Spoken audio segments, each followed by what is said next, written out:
오늘 생각하고 싶은 말씀은 12제자를 하나님께서 택하셨다는 내용입니다. 12제자 하나님께서 택하셨지. 우리가 예수를 믿고 나면 자연적으로 공부하게 되고 암기하게 되는 부분들입니다. 일반적으로 마태복음, 마가, 누가, 요한복음은 연대기, 즉 역사의 순서대로 기록했습니다. 물론 요한복음은 독특하게 어떤 하나님의 교리와 진리의 내용을 중심으로 많이 다루었지만 그럼에도 불구하고 역사순으로 되어 있는 것은 분명합니다. 제일 먼저 기록된 성경은 학자들은 흔히들 마가복음이라고 그럽니다. 그래서 이 마가복음이 기록될 때가 58년에서 70년 어간이라고 보고 마태복음은 한참 뒤에 기록이 됩니다. 그럼에도 불구하고 마태복음이 더 연대기적이고 또한 구약의 말씀이 성취되었다는 것을 위주로 하고 있습니다. 12제자들을 부르시는 걸 보면 복음서는 자세하게 설명하지는 않습니다. 12명 중에 그냥 베드로, 시몬이라고 하는 베드로, 그의 형제 안드레, 그리고 가족이 될 수 있는 세베대의 아들 야고보와 요한, 그 정도 따로 언급하시고, 그러다가 복음을 전하시려 다니다가 마태라고 하는 세리를 만납니다. 그 세리를 부르는 것. 그리고 빌립은 언제 불른지는 알지 못하나 요한복음 1장에 보면 빌립이 예수님을 만나는 과정은 기록되어 있습니다.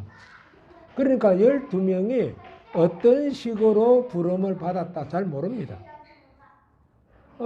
하나님께서 12명을 부르는 것은 분명한데 각각의 특징이 있어서 어떻게 불렀다 그런 내용은 없다는 것입니다. 그리고 이 택함을 받은 12명을 보니까 사회적 지위가 별로입니다. 보통 우리는 교회에서 일꾼을 뽑을 때에 어떤 학적인 능력이 있느냐, 아니면 부자냐, 아니면 지도력을 갖고 있는가, 그런 것들을 중심으로 해서 많이 뽑습니다. 그런데 12명의 제자들을 보면 능력이 출중하다고 여길 수 있는 사람은 별로입니다. 도리어 베드로 같은 경우에는 오기는 부렸지만 겁쟁이고요. 그래서 예수님이 너 나를 따르라 했을 때에 처음에 안 따르죠. 그러다가 6개월 후가 되어서 겨우 하나님 나 같은 놈 제자 삼을 수 있습니까? 나를 떠나소서 그렇게 이야기하지만 예수님은 제자로 삼는 과정을 볼 수 있습니다. 또한 그 당시 가장 밉상이라고 하는 한 부류에 속하는 사람들이 세리들입니다. 그런데 그 세리 중에서 마태라는 사람을 택했습니다. 그리고는 그 세리 마태와 함께 식사를 같이 합니다. 그러니까 당시 지도자들이 욕을 합니다. 어떻게 죄인들과 식사를 하느냐. 그러니까 세리라고 하는 건 죄인들이라는 것으로 완전히 낙인이 찍혀 있어요. 나쁜 놈 그렇게. 그런 정말로 그 시대에서는 어떤 의미도 없는 사람입니다. 또 가룟 유다에 대해서는 특별히 어떻게 해서 뽑혔다라는 말은 없습니다. 하지만 가룟 유다는 마가복음이나 누가복음, 요한복음에 공통적으로 언급한 것은 예수를 팔 자다. 예수님을 팔아먹을 거다. 그러니까 예수님께서 의도적으로 가룟 유다는 따로 끼워놓은 거예요. 그러니까 정확하게는 11제자죠. 그 11제자는 예수님께서 부르셨는데 어떻게 무슨 이유로는 모르고 있습니다. 우리도 마찬가지입니다. 내가 무엇 때문에 예수를 믿게 되었는지 그건 몰라요. 내가 잘나서 믿었습니까? 아니면 유명해서 믿었습니까? 아니면 무엇 때문에 예수 믿었습니까? 예수 믿는 과정은 있는데 예수를 믿게 된 이유는 몰라요. 그 이유는 하나님께서 부르셨기 때문입니다. 그러므로 교회의 일이란 것은, 하나님의 일이란 것은 내 신분이 중요한 건 아닙니다. 세상의 신분, 세상에서는 이런 사람이 가야 한다 할지 모르지만 그하고는 상관없어요. 하나님께서는 우리가 생각하는 사람을 들어 쓰는 게 아니고 하나님을 신실하게 믿는 사람을 들어 쓰실 겁니다. 그렇기 때문에 예수님의 제자들이 사회적 위치가 어떻고 저떻고 그건 아무 의미 없어요. 그러면 예수님의 제자가 되는 자격이 뭐가 있느냐? 요한복음 6장 66절부터 69절이 기록되어 있습니다. 한번 같이 읽겠습니다. 그때부터 그의 제자 중에서 많은 사람이 떠나가고 다시 그와 함께 다니지 아니하더라. 예수께서 12 제자에게 이르시되 너희도 가려느냐? 시몬 베드로가 대답하되 주여, 영생의 말씀이 주께 있사오니 우리가 누구에게로 가오리까? 우리가 주는 하나님의 거룩하신 자이신 줄을 믿고 알았사옵나이다. 제자가 될 수 있는 요인은 내가 잘났다 못났다 부자다 아니다 그거 아니에요. 영생의 말씀을 아는 사람이에요. 분명히 영생의 말씀을 아는 자들은 남았어요. 그러나 예수님으로부터 무언가가 세상적인 것을 얻으려고 한 사람은 예수님이 하신 말씀을 듣고 다 떠나버렸어요. 내가 왜 손해보는 사람이 될 거냐? 내가 왜 예수님을 통해서 덕 좀 보려고 그랬는데 덕보기는커녕 손해보게 생겼다는 것입니다. 많은 사람들이 정말 예수님의 제자가 되고픈 사람들이 있었습니다. 그 중에 어떤 젊은이가 왔습니다. 그때에 예수님 말합니다. 너 재산 포기할 수 있냐? 그건 내가 못합니다. 그리고 떠나버렸습니다. 정말로 예수님을 아는 자만 예수님을 따를 수 있다는 것입니다. 마태복음 16장 16절에서 17절도 우리가 잘 알고 있습니다. 세상 사람들은 나를 누구로 아느냐? 엘리야다, 세리요한이다, 선지자다 그럽니다. 그게 뭐예요? 그냥 그렇게 답한 게 아니에요. 내가 바라고 있는 그 하나님의 모양입니다. 그런데 베드로에게 그러면 너희들은 나를 누구로 하느냐? 그럴 때에 베드로가 대답합니다. 주는 그리스도시요. 이 고백이 굉장히 중요한 겁니다. 나의 구원자시요. 하나님의 아들이시니다라고 하는 그 예수님의 존재 자체를 아는 거예요. 예수님이 무엇을 가졌는가 그게 아니에요. 예수님이란 분이 어떤 분인가 하는 그 존재 자체를 가졌기 때문입니다. 그러므로 예수님이 베드로에게 말합니다. 그거 너가 지식으로 배우는 거 아니다. 아무리 들어도 모른다. 너 이 뜻을 알고 이 고백을 하게 하신 이는 바로 하늘에 계신 너의 아버지다. 우리가 교회를 정말 오랫동안 출석합니다. 많이 나옵니다. 어떤 데는 목사님들이 혹은 다른 어떤 분들이 피를 토하는 심정으로 설교를 합니다. 그런데 나는 아무 감동 없습니다. 주는 그리스도시요 살아계신 하나님의 아들이시니다 하는 그 고백이 내 몸에서 내 마음에서 저절로 툭 터져 나와 줘야 되는데 그게 안 되고 있다는 말이에요. 그것은 그만큼 우리가 하나님으로부터 하나님이 누구신가, 예수가 누구신가에 대한 그러한 갈급함이 없어서 공부를 하지 못한 것입니다. 제자는 분명하게 천국을 소유한 자라야만 됩니다. 그분에게 믿음이 있고 하나님의 제자가 될 수 있는 것을 분명하게 합니다. 교회의 직분자가 되었다고 해서 나는 믿음이 있다? 그거 아닙니다. 정말로 교회 직분자는 되었는데 믿음 없는 자들이 있더라는 거예요. 그것은 단순하게 내가 어떤 사회적 지위로서의 교회의 직분자를 사용해 먹은 거예요. 정말 많아요. 그러므로 진짜 제자가 되기 위해서는 주는 그리스도시요 살아계신 하나님의 아들이시니다라는 것을 확실하게 믿는 것, 이것을 뭐라 했느냐? 천국 열쇠를 받는 거라고 그랬어요. 16장 19절부터 20절까지 보겠습니다.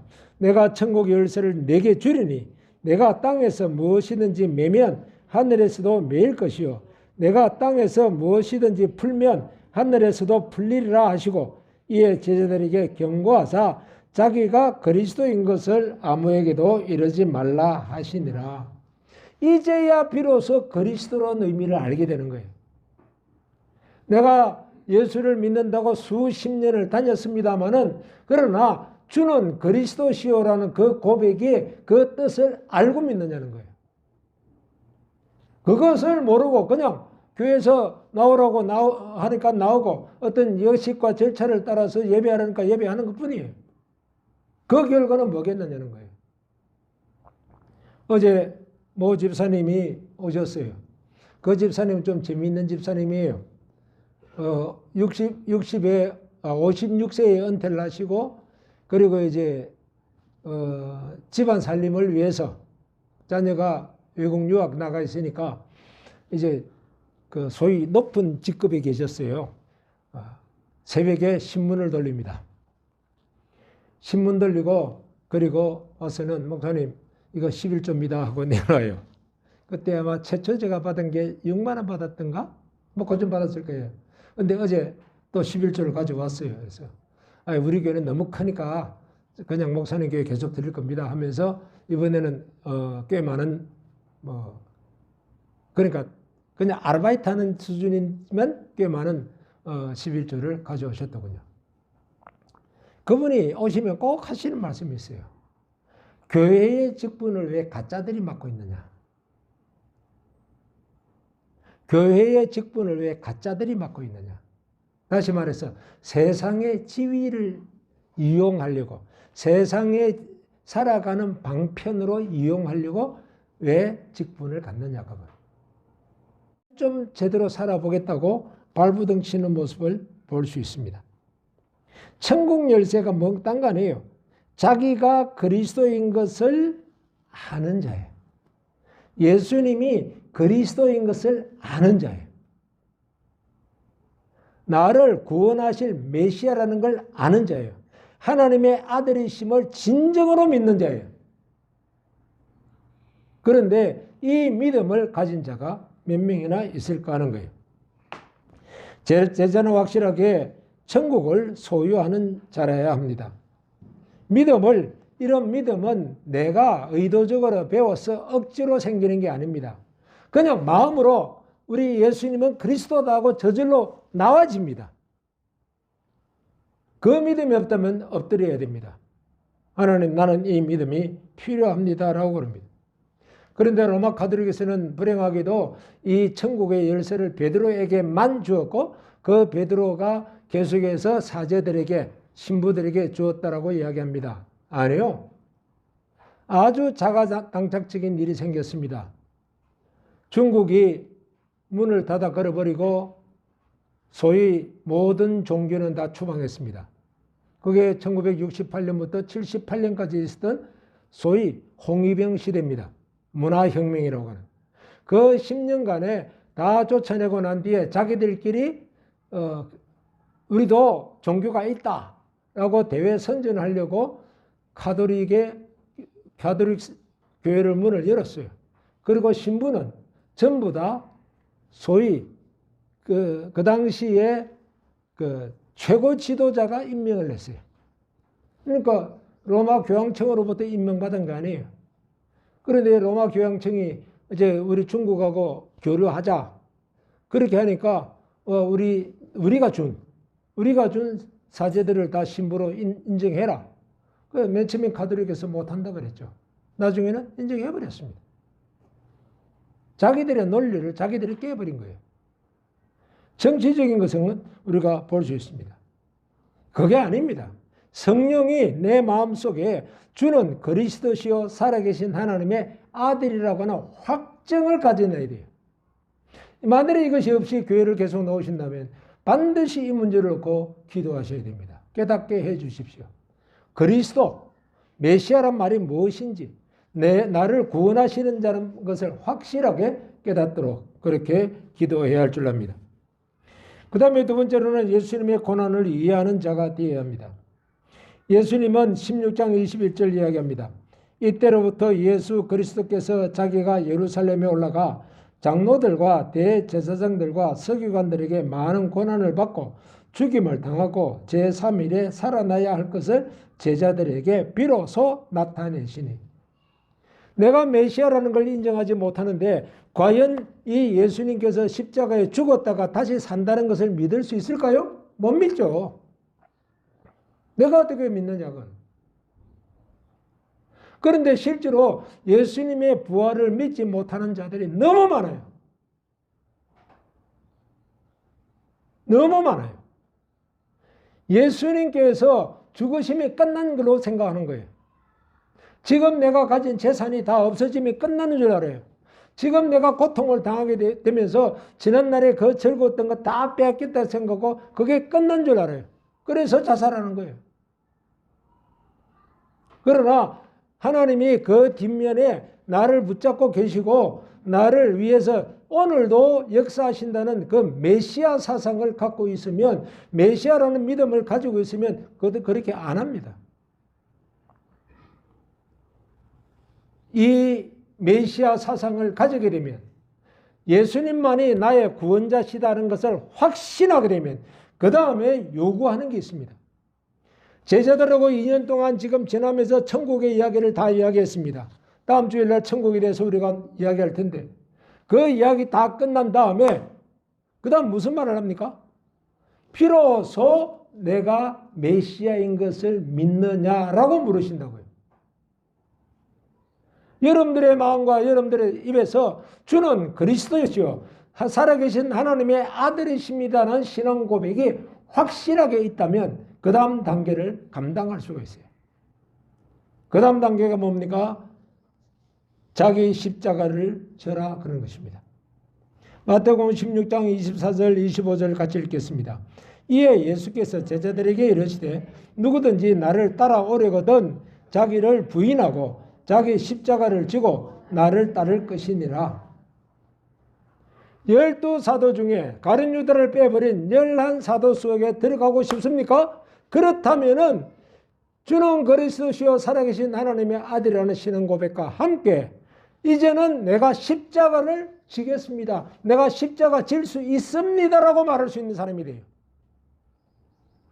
대부분 보면 나 그거 못해요, 난 안 해요, 그건 난 할 수 없는 사람이에요. 아니, 자기 힘으로 하라는 거 아니에요. 예수님이 부활하실 것, 하나님의 아들인 것을 알면 그건 하게 돼요. 그거 모르면 절대로 안 해요. 할 수가 없어요. 믿음이 없기 때문에. 그런데 예수님께서 이제 이 11제자를, 가룟 유다는 빼버리고 합시다. 11제자를 2년 동안 교육을 시켰어요. 그 교육이 뭘까요? 하나님이 누구신가를 아는 거예요. 하나님이 누구신가를 내가 믿는 거예요. 예수님이 왜 오셨는가를 아는 거예요. 예수님의 행위가 나의 죄를 위해서 십자가를 지시고 나를 구원하시는 것을 아는 거예요. 여러분들, 태백에 탄광마을이 있었습니다. 지금은 이제 다 거의 없는 거로 알고 있습니다. 거기에 1978년도에 갔습니다. 78년도에 갔는데 지붕이 조그마한 손 이렇게 올면 닿을 정도예요. 문은 반드시 이렇게 구부려야 들어가는 문입니다. 그러면 아침에 소위 괭이가 1m짜리, 1m가 채 안 될 거예요. 그거 하고, 그 다음에 괭이가 양쪽으로 날이 있는데 그렇지 않아요. 한쪽이 잘려 있어요. 한쪽 날만 있고 기역자처럼 생긴 거, 그거 들고 아침에 이제 탄광 굴로 들어갑니다. 우리 연철 집사님 굴은 고급 굴이에요. 수직 경도로 300m, 400m 내려갑니다. 그때에 아침에 그 아내들의, 부인들의 얼굴을 보면 어두워요. 저 양반 오늘 살아나올까? 탄광에서 일어난 폭발 사고가 워낙 많으니까. 그런데 저녁이 되면 얼굴이 새까매서, 안에 비누로 다 찢거든, 새까매요. 얼굴이 새까맣게 해서, 그래도 그 광산에서 얼굴을 씻고 들어오는데 부인들의 얼굴은 환해 있어요. 살아있다는 거. 전 그 광경을 잊을 수가 없어요. 우리는 그냥 기분 삼아 탄광 내려갑시다 하고 헬멧 쓰고 그냥 그 리프트 타고 쭉 내려갔다가 엘리베이터 타고 쭉 올라오는 그거 정도 보고 나 탄광 갔다 왔다. 그 탄광 마을에 소위 말하는 농촌 봉사를 갔으니까요. 그런데 거기에 사는 분들은 생사가 달려 있어요. 만일에 지금 그 리프트가, 엘리베이터죠. 그 엘리베이터가 내려갔다가 그 다음에 광산에 그 나무들로 다 설치되어 있고 무너지지 못하도록 여러 가지 장치가 되어 있는데 그 장치를 믿지 못한다면 못 들어가는 거예요. 근데 사람이 만든 거라 믿은 건 사실이지만 부서져서 광산 사고가 납니다. 그런데 예수님은 분명히 죽었다가 다시 살아나실 분이라는 것을 믿습니까? 아니, 예수님만 살아나는 게 아니라 우리도 산다는 것을 믿습니까? 그러면 죽음은 두렵지 않습니다. 왜? 다시 살 건데요. 그래서 제자들에게 말했습니다. 너희들 각자가 진 십자가 이제 져라 그럽니다. 지금 그 이야기하니까 다 도망간 거예요. 실제로 말하면. 나는 그거 안 한다는 거예요. 그러나 이제는 내가 질 수 있습니다. 말은 했지만 실천은 못했어요. 사실은. 그러나 예수님의 부활하심을 보고 난 뒤에는 용기를 얻어서 이제 실제로 집니다. 우리의 신앙이 이 정도까지 올라가야 합니다. 예수님은 제자를 삼으려고 3년을 이렇게 훈련시킵니다. 예수님은 지금도 제자들을 찾고 있습니다. 마태복음 28장 19절부터 20절 보겠습니다.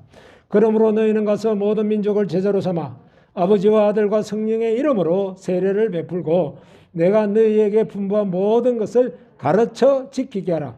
볼지어다 내가 세상 끝날까지 너희와 항상 함께 있으리라 하시니라.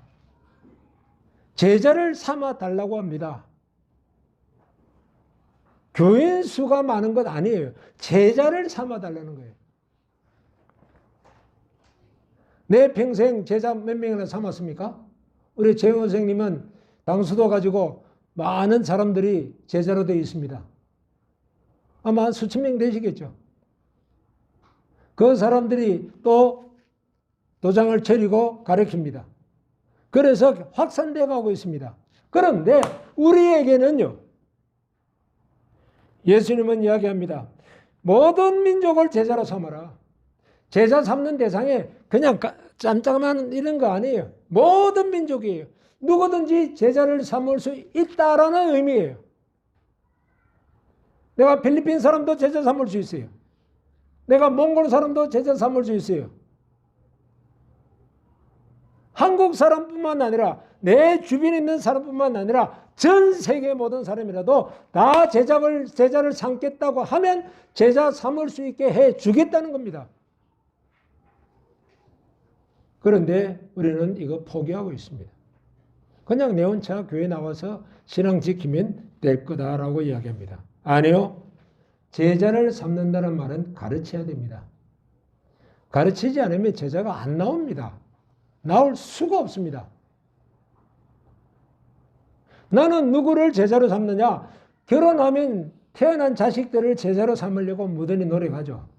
그 정도만 하라는 거예요. 정말로 내가 제자를 삼아서 가르쳐야 되는데 그걸 몰라서 부모된 자격을 갖지 못해서 아이들을 힘들게 한 건 사실입니다. 그러나 부모라는 그 이름 하나 딱 걸리면서 자녀를 나름대로의 수준의 사람으로 만들려고 합니다. 우리나라 교육률은 어마어마합니다. 미국 같은 경우에는 고등학교까지만 의무교육입니다. 그래서 의무교육은 다 시킵니다. 그 다음부터는 학교 안 보냅니다. 가고 싶으면 너 알아서 가. 아마 미국이 40%가 안 될 거예요. 대졸자가. 우리나라 이제 80%가 넘었었죠. 한 명, 이제는 대학 졸업시키는데 한 1억 5천에서 2억 든다 그러죠. 그거 왜 투자합니까? 내 제자 만들려고 그런 거예요. 내 제자. 세상에 있는 내 제자 만드는 거예요. 그러나 하나님은 그게 아니에요. 하나님의 제자를 삼아 달라는 거예요. 거기에 무관심입니다. 그건 목사님이나 하고 그건 전도사님이나 할 일이지 우리 아니다. 예를 들어서 어떤 분이 교회를 나오지 못합니다. 아, 내가 저 사람을 내가 분명히 잡고 내가 저 사람만큼은 책임진다. 하고 안 나왔으면 전화도 해보고 안 나왔으면 찾아다 가보고 안 나왔으면 무슨 아픔이 분명히 있을 거니까 그것을 알고 위해서 기도해 주는 생활이 있을 겁니다. 그런데 제자가 아니면요 필요가 없습니다. 내 자식 아닌데 뭘 내가. 제자라는 개념은 자기의 자식이라는 개념과 거의 같다고 보시면 돼요. 하나님은 분명히 말합니다. 11명의 제자를 만들기 위해서 3년을 수고하셨습니다. 수많은 사람들이 예수님을 따랐습니다. 베세다 들녘에서는 5천 명이라는 장정들이 있었습니다. 남녀노소 다 합치면 좋게 2만 명이 될 것입니다. 그러나 불행하게도 이 제자의 단계, 주는 그리스도시요 살아계신 하나님의 아들이시니다. 무슨 말입니까? 죽어도 산다는 것을 믿는 자는 이야기입니다. 내 환경이 아무리 나를 얽매여도 하나님이 나와 함께 하심으로 나는 이것을 극복할 수 있다고 하는 확신을 가지는 사람들이 제자들입니다. 처음에는 다 도망갔습니다.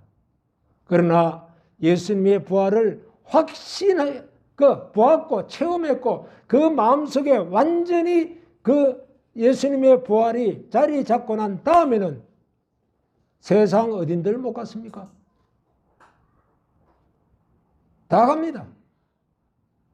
하나님의 말씀이라면 그냥 지켜버립니다. 왜요? 그 다음 단계는 하나님이 책임지실 거니까. 말씀대로 될 거니까. 그래서 오늘은 마태복음에 여러 주제가 있습니다. 그 중에 하나가 하늘나라에 대한 천국에 대한 주제가 있습니다. 그 전에 천국보다도 먼저 생각한 것은 예수님이 12제자를 택하셨다는 거예요. 그 수많은 제자람이 있어도 아니 많이 택하는 거 아니에요. 그냥 1명, 2명이 만들어 놓으세요. 그를 제자화 시키세요. 그에게 말씀을 가르치세요. 그런데 내가 실력이 없다? 그건 문제예요. 하나님의 말씀 연구해야 돼요. 여러분들에게 몇 명의 제자가 있습니까? 우리 성도들 중에 신앙생활에 힘들어하는 분들 있습니다. 그분 제자와 삼으십시오.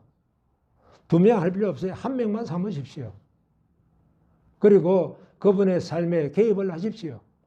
가장 중요한 개입은 주는 그리스도시요 하나님의 아들이심을 반드시 믿게 만드십시오.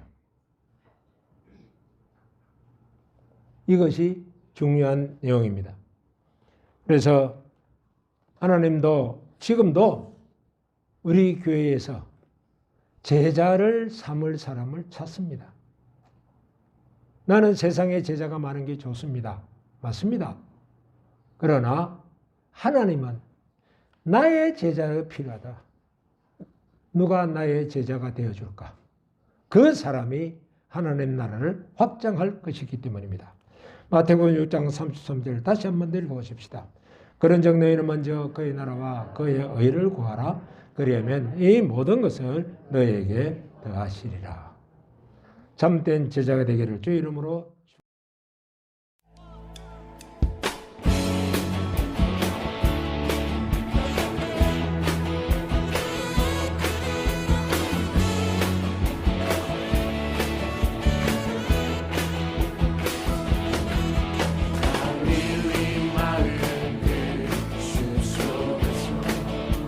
주님 그 열한 제자